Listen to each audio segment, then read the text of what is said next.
Ya, shalom, selamat malam Bapak Ibu sekalian. Ya, tadi sudah diberi info oleh Bu Harti ya, bahwa di sini ada kakak saya dua-duanya ya. Satu Mbak Indah dengan Mas Wawan, juga Nia yang sudah bersama-sama dengan kita 1 bulan ini ya.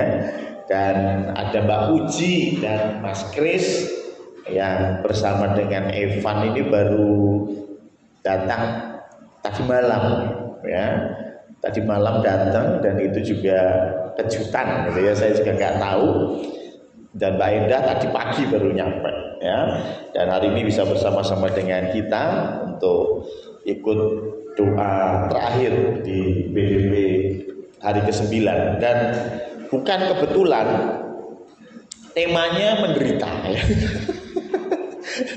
Ya, minimal menderita karena umpel-umpelan di atas ya, nggak ada tempat ya.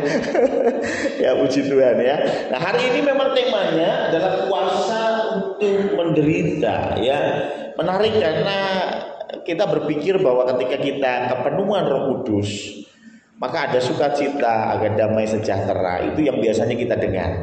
Tetapi yang menarik, kenapa ditulis menderita gitu ya. Filipi 1 ayat 29 ini menarik.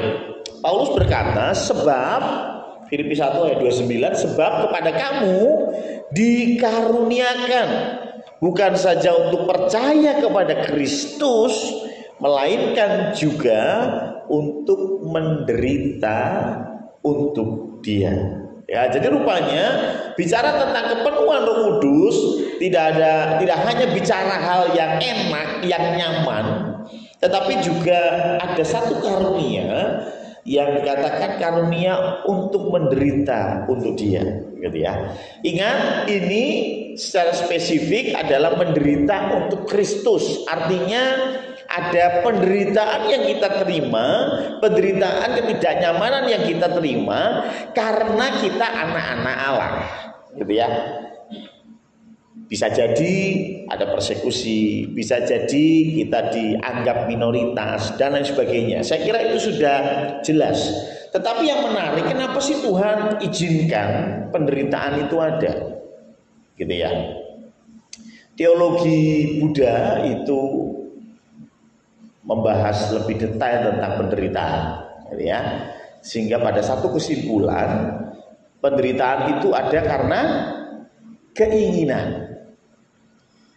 Kalau kita pengen makan bakso terus nggak keturutan, maka menderita, ya toh? Kita sakit pengen sembuh, nggak sembuh, menderita. Berarti menderitanya bukan karena sakit, tapi karena kita punya keinginan, tetapi keinginan kita itu tidak terwujud. Karena itu mereka mengajarkan bagaimana supaya kita tidak menginginkan apa-apa. Ya, supaya tidak ada yang diinginkan. Kalau tidak ada yang diinginkan, maka tidak ada lagi penderitaan. Tapi jujur di dalam kekristenan berbeda cara pandangnya tentang penderitaan. Menderita itu bahkan Tuhan pakai. Coba di dalam 2 Korintus 12 ayat yang ke-7. Ini bicara tentang Rasul Paulus yang sakit, ya toh? 2 Korintus 12 ayat 7 nanti ayat 8 juga ya. Paulus ini sakit dan dikatakan gini, dan supaya aku jangan meninggikan diri karena penyataan-penyataan yang luar biasa itu, maka aku diberi suatu duri di dalam dagingku, yaitu seorang utusan iblis untuk menggocoh aku, supaya aku jangan meninggikan diri. Ayat 8. Tentang hal itu, tentang duri di dalam daging, aku sudah 3 kali berseru pada Tuhan supaya utusan iblis itu mundur daripadaku. Ayat 9. Tetapi jawab Tuhan kepadaku, cukuplah kasih karuniaku bagimu, sebab justru dalam kelemahanlah kuasaku menjadi sempurna. Sebab itu terlebih suka aku bermegah atas kelemahanku, supaya kuasa Kristus turun menaungi aku. Seperti lagu terakhir ya. Di dalam kelemahan kita kuasa Tuhan sempurna. Jadi rupanya Tuhan izinkan penderitaan itu ada. Tuhan izinkan kita menderita. Gitu ya. Kadang-kadang kita berpikir, loh kok iso loh? Tuhan katanya kasih. Tuhan itu baik. Kenapa menderita? Ini saya pernah ditanya satu orang yang menarik. Ada yang tahu ceritanya Tuhan Yesus ngamuk? Tahu ya? Tuhan Yesus itu pernah ngamuk loh. Dan ngamuknya lebih ngeri daripada Bu Arti. Coba kita lihat Yohanes 2 ayat 14 sampai dengan 16. Yohanes 2 ayat 14 dan 16. Dan yang menarik, ayat ini muncul setelah Yohanes pasal 2 berbicara tentang pernikahan di Kana. Kayaknya indah ya. Air jadi anggur dalam suasana pernikahan. Mujizat yang luar biasa. Tapi setelah itu ayat ini muncul. Didapatinya dalam bait suci, didapatinya pedagang-pedagang lembu, kambing, domba, dan merpati, dan penukar-penukar uang duduk di situ. Ia membuat cambuk dari tali itu. Waduh. Jadi Tuhan itu bikin cambuk. Seingat saya loh ya, berarti tidak pernah itu ngambil cambuk ya. Kayaknya nggak pernah ya Bu ya. Belum ya. Dia mengambil cambuk dari tali lalu mengusir mereka. Jadi ngusirnya tuh nggak ayo minggir, enggak, pakai cambuk loh. Serius loh, ini firman Tuhan yang nulis ya. Cambuk dari tali. Semua mereka mengusir mereka semua dari bait suci, dan semua kambing, domba, dan lembu mereka. Uang penukar-penukar dihamburkannya ke tanah, dan meja-meja mereka dibalikkannya. Kepada pedagang-pedagang merpati ia berkata, ambil semuanya ini dari sini. Jangan kamu membuat rumahku menjadi tempat berjualan. Kalau kita lihat, ini penjelasan tentang ngamuknya Tuhan Yesus yang paling ekstrim. Matius menulis, Markus menulis, Lukas menulis, tapi yang sampai membuat cambuk dari tali itu cuma di Yohanes. Ya, yang menarik adalah ada yang menanyakan ke saya, Pak Pendeta, katanya Tuhan Yesus itu mengajarkan kasih. Lah kok ngamuk? Ngamuknya pakai cambuk lagi. Wah, kalau zaman sekarang itu sudah KDRG, ya kan? Kekerasan dalam gereja, ya kan? Ya kan? Iya dong ya. Wah, ini sudah parah ini. Ini berarti gimana nih? Apakah Tuhan Yesus ini kasih atau kasar? Gimana jawaban kita? Pertanyaan saya, apakah kasih itu selalu mengelus? Apakah kasih selalu memberi apa yang diminta? Apakah kasih tidak boleh mendisiplinkan? Kalau Pak Darto lihat anaknya nakal, lalu Pak Darto mendisiplinkan anak itu, saya mau tanya, dasarnya kasih, betul nggak? Loh, kalau anaknya Pak Darto kemudian kembali ke jalan yang benar, tidak lagi serong ke kiri dan ke kanan, sesuai dengan norma yang ada, saya mau tanya, yang diuntungkan siapa? Anaknya. Betul kan? Tadinya malas sekolah, Marcel misalnya. Wah, bapak gue kamu ceng. Wah, makat pernah ya tuh. Liges. Omong kunci Inggris ngeri gitu. Wah, sadis ya ini Marcel digoni kunci gitu semangat sekolah pora. Saya mau tanya, itu untuk kebaikannya siapa? Marcel, bukan kebaikannya Pak Darto. Dan saya yakin dasarnya adalah kasih. Jadi saya mau tanya, kasih bisa nggak tegas? Bisa.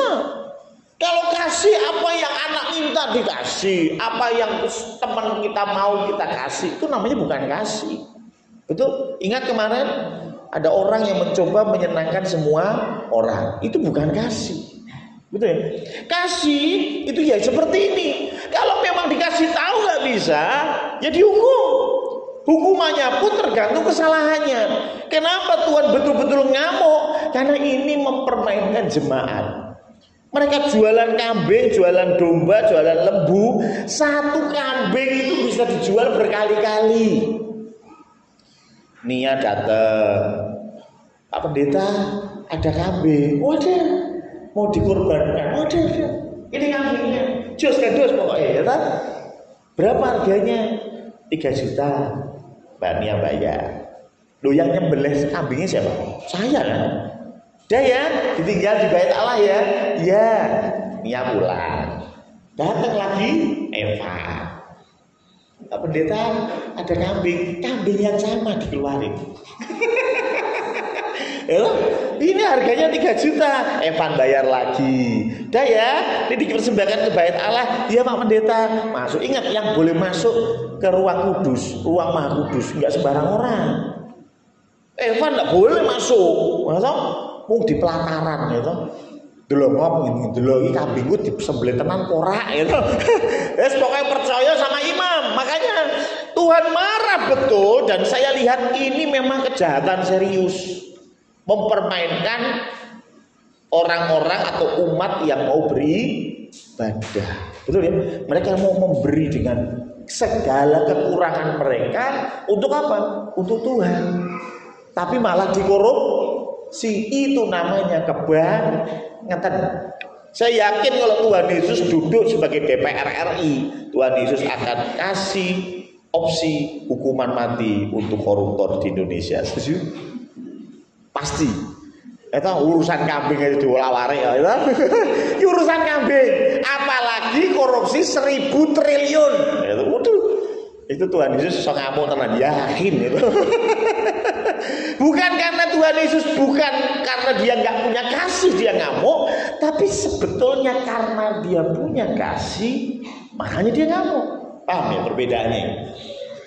Jadi kalau kita ditanya, jangan salah. Tuhan Yesus tetap punya kasih. Dan yang menarik, kasihnya dia curahkan untuk anak-anaknya.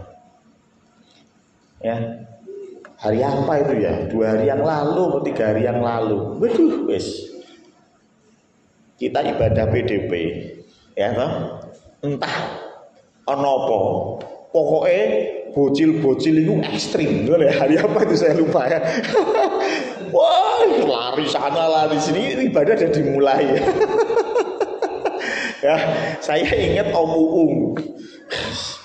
Seso tak gawe apa antimo itu. Tapi kamu tidak bisa bergerak banyak, tidak bisa ngomong banyak karena maaf itu bukan anaknya. Tahu ya? Betul ya? Akhirnya kan bapaknya yang ambil alih itu kita harus maju nih ngarep. Akhirnya bapaknya maju colek itu. Nah, kenapa bapaknya yang maju bukan Mas Purwoko sebagai majelis? Nah, Mas Purwoko itu anakku itu. Setuju ya? Artinya apa? Jangan senang ketika kita berpikir, Yohanes 1 ayat 12 berkata, tetapi semua orang yang menerimanya, yang menerima Kristus sebagai Tuhan dan Juru Selamat, diberinya kuasa. Ini bicara juga tentang Roh Kudus. Diberinya Roh Kudus supaya menjadi anak-anak Allah. Kita mikirnya kalau jadi anak Allah itu, waduh, kita pasti mulia gitu ya. Pasti kita dihormati, diberkati oleh Bapa kita. Bahkan kalau doanya itu pulanglah ya, dan biarlah damai sejahtera Tuhan menyertai kita. Waduh, seneng banget ya kan. Ya selalu di dalam hidup Tuhan menggandeng tangan kita karena dia Bapa. Kau Bapakku yang baik ya gitu ya. Kan ada lagunya kalau nggak salah ya, kalau salah ya apa ya. Ya intinya apa? Kadang-kadang kita berpikir kalau kita jadi anak Allah, everything is happy, semuanya enak, semuanya nyaman. Tapi yang menarik, ada satu tokoh ya, namanya John Quincy Adams ya. John Quincy Adams. Siapa itu? Dia adalah anak dari presiden kedua Amerika. Nama papanya John Adams, tapi nama anaknya John Quincy Adams. Tambahin, memang zaman sampai sekarang pun begitu ya. George ya W. Bush Junior. Nah, itu anaknya ya. Nah, artinya apa? Ini anaknya Pak Presiden gitu ya. Saya mau tanya, kayaknya enak ya jadi anak presiden ya, pastinya ya. Wah, kemana-mana ada pengawal ya toh. Pas pampres. Kalau kita kemana-mana pasan ya kan. Nah, kalau ini pas pampres, mantap ya. Nggak ada yang berani ngutik-ngutik. Semua dijaga prosedural itu. Nggak mungkin lah Anda kehabisan gope. Orang mungkin itu pasti semua tercukupi. Pikiran kita begitu ya. Tapi yang menarik, John Quincy Adams itu menulis bahwa dia ketika dia kecil, dia dididik begitu luar biasa sama ayahnya. Hampir 12 jam dalam satu hari dia belajar. Karena papanya memang politikus handal dan akhirnya jadi presiden kedua Amerika. Dia belajar banyak ilmu politik, dia belajar banyak ilmu yang lain. Dan akhirnya itu sejak 10 tahun gitu. Dia sudah ikut ayahnya dalam misi-misi diplomatik ke Eropa. Dia belajar sampai 12 jam sehari. Dia kurang tidur, dia makan seadanya, jarang bergaul dengan teman-teman sebayanya. Teman-temannya masih mainan gundu, dia harus baca buku. Enak? Gak enak. Ya kan kalau Anda jadi anak kecil, Anda kan milih mainan gundu. Tapi dia bilang bahkan ayahnya memasukkan dia di dalam kamar dan menguncinya dari luar sampai dia menyelesaikan membaca buku. Wah. Tapi yang menarik, John Quincy Adams itu akhirnya menjadi presiden juga, presiden yang ke-6. Ayahnya presiden yang kedua dan dia akhirnya jadi presiden yang ke-6.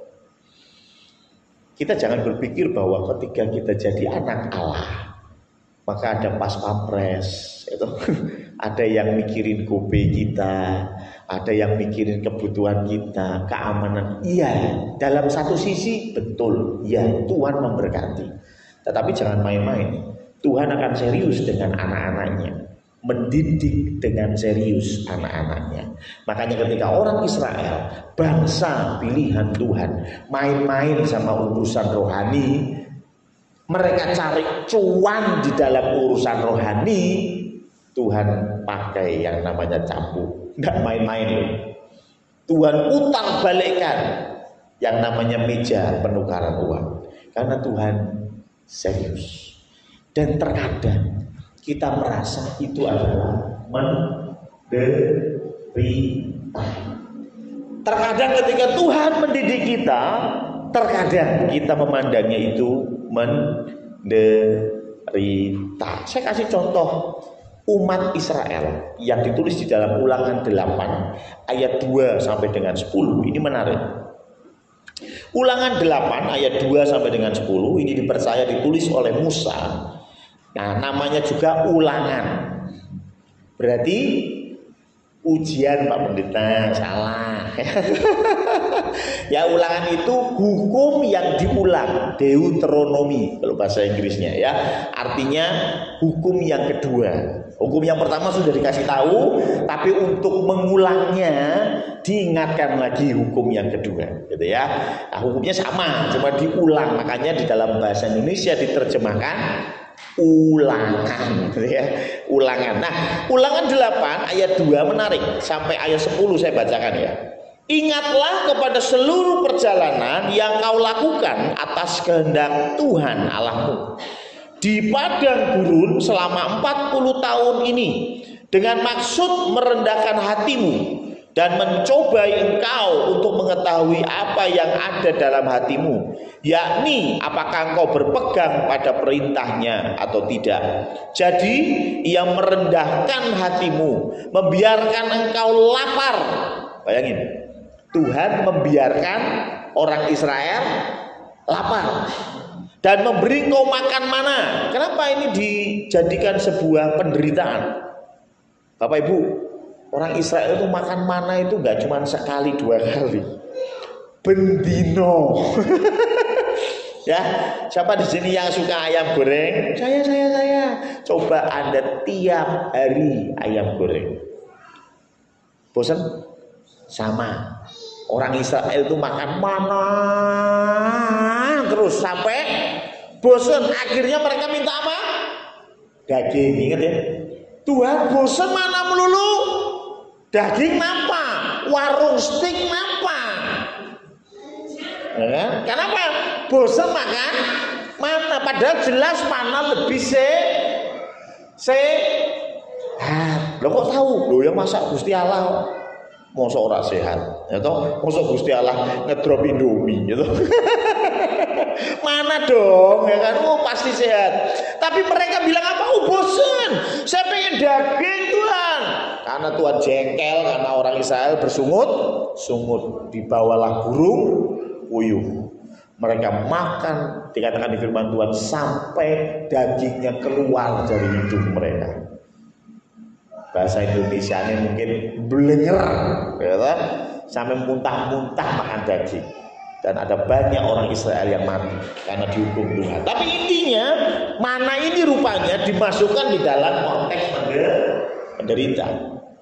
Engkau makan mana yang tidak kau kenal dan juga tidak dikenal oleh nenek moyangmu, untuk membuat engkau mengerti bahwa manusia hidup bukan dari roti saja, tetapi manusia hidup dari segala yang diucapkan Tuhan. Inilah yang Tuhan Yesus kutip, manusia tidak hidup dari roti saja. Ingat ya, pakaianmu tidak menjadi buruk di tubuhmu dan kakimu tidaklah menjadi bengkak selama 40 tahun ini. Maka haruslah engkau insaf kepada Tuhan, bahwa Tuhan Allahmu mengajari engkau seperti seorang mengajari anaknya. Oleh sebab itu, haruslah engkau berpegang pada perintah Tuhan Allahmu dengan hidup menurut jalan yang ditunjukkannya dan dengan takut akan Dia. Sebab Tuhan Allahmu membawa engkau masuk ke dalam negeri yang baik, ya. Suatu negeri dengan sungai, mata air dan danau yang keluar dari lembah-lembah dan gunung-gunung. Suatu negeri dengan gandum dan selainya, dengan pohon anggur, pohon ara dan pohon delimanya. Suatu negeri dengan pohon zaitun dan madunya. Suatu negeri di mana engkau akan makan roti dengan tidak usah berhemat. Enak teman ini, ya toh? Ya, Andre dikai berkat Tuhan, terus Tuhan bilang, Andre tak kayak berkat orang saheman. Wah ngeri, ya wis hemat, ya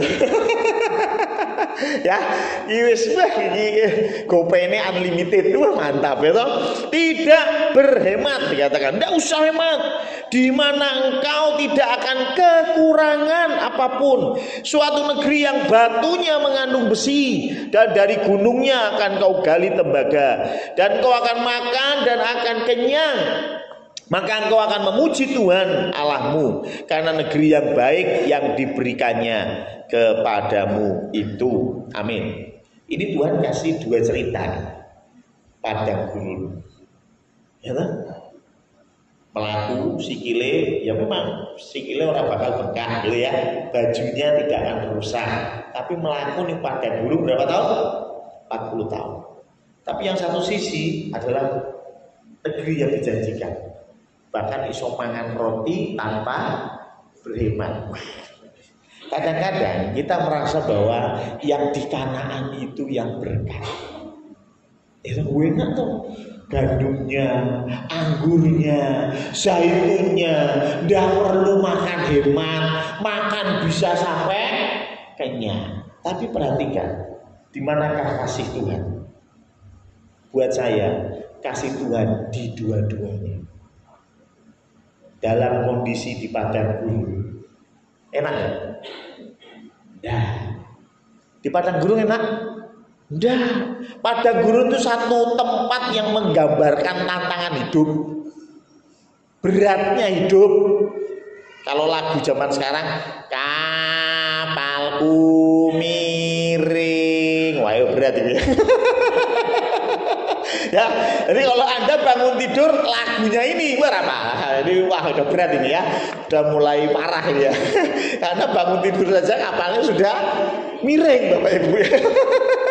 Berat ini ya. Tapi yang menarik, Tuhan bilang apa? Padang gurun itu Tuhan izinkan. Yaitu ayat kedua balik. Di padang gurun selama 40 tahun ini Tuhan punya maksud. Maksudnya apa? Merendahkan hatimu dan mencoba engkau untuk mengetahui apa yang ada di dalam hatimu, yakni apakah engkau berpegang pada perintahnya atau tidak. Tuhan izinkan orang Israel lapar. Betul? Supaya ayat ketiga, jadi ia merendahkan hatimu. Jadi Tuhan itu rupanya di dalam konteks padang gurun pun kita tetap bisa melihat kasih Tuhan. Betul ya? Bukan cuma bicara makan roti tak berhemat itu kasih Tuhan. Bukan. Di padang gurun yang Tuhan bilang kamu lapar, kelaparan, kamu makan juga mana yang belenger, itu pun kasih Tuhan ada. Betul? Jadi kasih Tuhan itu tidak cuma bicara apa yang enak. Maaf, dalam penderitaan pun itu bisa jadi bentuk kasih Tuhan. Kenapa? Tuhan sedang membentuk kita. Tuhan mengizinkan untuk merendahkan hati. Lah kenapa kok perlu direndahkan hatinya orang Israel? Bapak Ibu, orang Israel itu keluar dari Mesir itu jadi OKB. Do you know OKB? Yoi. OKB itu orang kaya baru. Ya, kok bisa? Iya. Di Mesir mereka itu budak. Dan kalau Bapak Ibu baca di Keluaran, ketika orang Mesir sudah kapok dengan kematian anak sulung, mereka bukan hanya mengizinkan orang Israel keluar, mereka ngusir orang Israel. Wah, ini gara-gara kalian ini. Anak sulung kami mati, udah kalian pergi saja. Kalau kalian tidak mau pergi, nih tak kasih gelang, nih tak kasih emas, nih tak kasih kambing domba. Sing penting lungo. Wah, padahal sebelumnya nggak boleh pergi. Aneh ya. Nah, ini berkat Tuhan memang unik. Sehingga orang Israel keluar dari Mesir itu, mereka kaya dengan emas, mereka punya kambing, lembu, mereka kaya. Padahal sebelumnya budak, tidak punya apa-apa. Tuhan kasih berkat, mereka jadi orang kaya baru. Tapi apa yang terjadi? Karena hatinya belum dibentuk sama Tuhan, hatinya belum diproses sama Tuhan. Ketika Musa naik ke Gunung Sinai, mereka di bawah ngapain? Kumpulin yuk emasnya. Bikin apa? Patung lembu emas. Betul? Mereka bikin kesalahan yang paling fatal, yaitu apa? Menduakan Tuhan. Gara-gara apa? Orang kaya baru. Makanya hati-hati kalau ketemu sama orang kaya baru. Ya, masih kan nggak cerita tentang, saya lupa nama desanya. Jadi desa itu dilalui tol dan akhirnya mereka satu desa itu kaya mendadak. Ya, karena tanahnya, ladangnya dibeli pemerintah miliaran. Mereka beli mobil padahal tidak bisa nyetir. Mereka beli mobil sedan padahal dalannya di kampung. Wah, raroto ya toh. Wah, mereka betul-betul kaget, mereka jadi orang kaya baru. Dan yang menarik, setelah beberapa tahun habis uangnya. Uangnya habis. Seperti kemarin kita belajar pemberian tanpa karakter itu bencana, kehancuran. Akhirnya ya mereka kehilangan tanah, tapi juga kehilangan uang. Betul ya? Karena yang dikasih cuma duit tok, tapi tidak dibentuk karakternya. Itulah bedanya pemerintah sama Tuhan. Kalau pemerintah, ya baik, saya bilang baik. Pak Jokowi kasih aturan begitu baik. Nah, Pak Jokowi bilang ya yang menikmati jangan cuma kita, yang menikmati ya orang-orang yang dilalui tol. Dengan pembebasan lahan mereka bisa menikmati, betul. Tapi cara mereka menikmati, karena mereka orang kaya baru, mereka kumpulin itu emas, mereka jadikan patung lembu emas. Itu konsep Israel. Tapi konsep yang di Indonesia, mereka beli mobil, kawin lagi, ya kan? Esbar ya, TAB gitu, betul ya? Maka dari itu Tuhan tidak mau. Kenapa Tuhan tidak mau? Karena Tuhan itu Bapa yang baik. Coba kita lihat di ayat yang kelima. maka haruslah kau insaf bahwa Tuhan Allahmu mengajari engkau seperti komandan kepada prajurit, gitu. Oh ya, bukan gitu ayatnya Pak Pendeta, ya. Ngajari engkau seperti seseorang mengajari anaknya. Jadi sejak semula Tuhan itu sudah menempatkan diri sebagai Bapa. Aku adalah Bapa, engkau adalah anak. Maka dari itu aku akan mengajar engkau, menghajar engkau kalau perlu, supaya kita punya karakter yang baik. Jadi apakah kita harus mengeluh ketika kita menderita? Ada dua penderitaan itu muncul. Satu, penderitaan bisa adalah hukuman. Saya nggak bilang enggak. Bisa jadi penderitaanmu itu hukuman. Bisa jadi. Kalau penderitaanmu itu hukuman, ya sudah, minta ampun sama Tuhan. Contoh, satu orang namanya Yunus,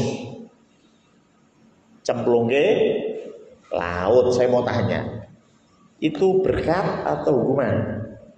Ya hukuman, gara-gara melarikan diri, gitu. Ya kan, gara-gara dia melarikan diri, cemplung ke laut, itu serasa dibahas. Ya itu hukuman. Dan menariknya Yunus pasal 2, dia bertobat. Karena dia bertobat, makanya keluar lewat mulut, dimuntahkan sama ikan. Kalau dia tidak bertobat, keluarnya lewat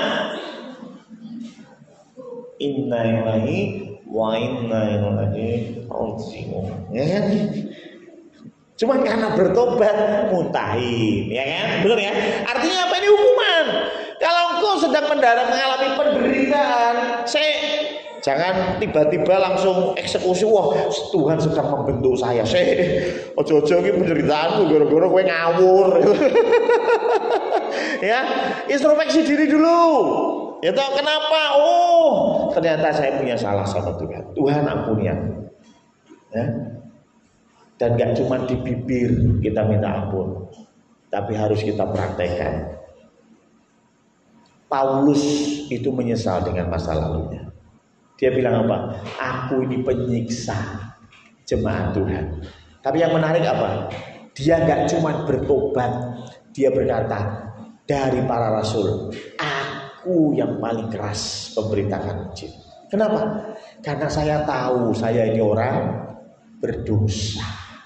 Betul ya? Ini bentuk wujud dari pertobatan. Jadi orang mau tobat, bro, sorry ya, orang uno. Ya, tobat tapi tunjukkan pertobatanmu. Tunjukkan betul kepada Tuhan, bukan kepada orang. Kepada Tuhan tunjukkan kamu memang sudah betul-betul bertobat. Satu, kalau penderitaanmu karena hukuman. Tapi kalau penderitaan adalah cara Tuhan memperlengkapi kita, maka ayo lalui itu semua dengan sukacita. Menderita atau tidak itu hanya pola pikir kita, betul ya? Coba kalau kita flashback kembali ke belakang, ada Mbak Puji, ada Mbak Endah. Kita dulu kecil pasti dididik sama orang tua kita. Dulu ketika kita kecil kita merasa itu penderitaan, ya toh? Dikei uang saku 3.000, tapi sebulan tidak boleh minta uang jajan lagi. Ya, Mbak Endah, Mbak Puji, dengan semangat 45, 3.000, 2.500 saya tabung. Begitu ada somai lewat, ini ada saksinya nih, masih hidup semua ini. Begitu ada somai lewat, sendok mana sendok? Dicungkir sama dia supaya uangnya keluar gitu ya. Kita tersiksa gitu ya. Sedangkan anak lain tinggal minta, emaknya dikasih. Betul ya? Kita harus setengah mati nyongkel itu celengan. Dulu kita merasa didikan itu penderitaan. Tapi jujur, misalnya nih ya, namanya saya khotbah kan boleh mendramatisir ya. Atau misalnya saya atau Anda semua kembali ke masa kecil. Dan pada waktu itu orang tua kita mendidik kita. Saya tanya, menderita nggak? Kalau sekarang kita diperlakukan seperti itu, saya yakin kita akan merasa bersyukur. Wah, bersyukur. Kenapa? Kita sudah tahu. Ya, ketika orang tua kita nyuruh kita belajar, kita tahu. Sekarang loh ya, kita tahu. Berarti kan sebetulnya penderitaan itu hanya cara pikir. Kita berpikir bahwa buat apa sih belajar? Buat apa sih sekolah dulu? Zaman sekarang coba, Anda nyesel ya? Wah, biar aku sekolah sih genah gitu. Betul toh? Ya, nyesel. Ya toh? Aduh, dulu kok ya gak nurut sama orang tua, ya toh? Mesti kandhani le, ojo mbek ucup, ya toh? Ya, liyane wae aja ucup, kan ono Matius, Markus, Lukas dan Yohanes. Kenapa kamu pilihnya Abdullah, ya kan? Tapi yang namanya cinta sudah membara, ya kan? Tapi jujur, kalau kita bisa balik ke zaman itu, kira-kira belum itu kan? Artinya apa? Penderitaan itu karena kita nggak ngerti. Semoga malam ini kita mengerti bahwa Tuhan juga bisa pakai penderitaan untuk membentuk karakter kita, supaya kita terus rendah hati, kita tidak sombong, kita terus bisa dipakai Tuhan, ya kan? Jangan sampai kita menjadi OKB yang jengkelin, betul ya? Ya, yang songongnya setengah mati, jalan kaki aja tidak pernah lihat lantai. Saking sombongnya, ya. Ayolah ya, ayo kita terus rendah hati.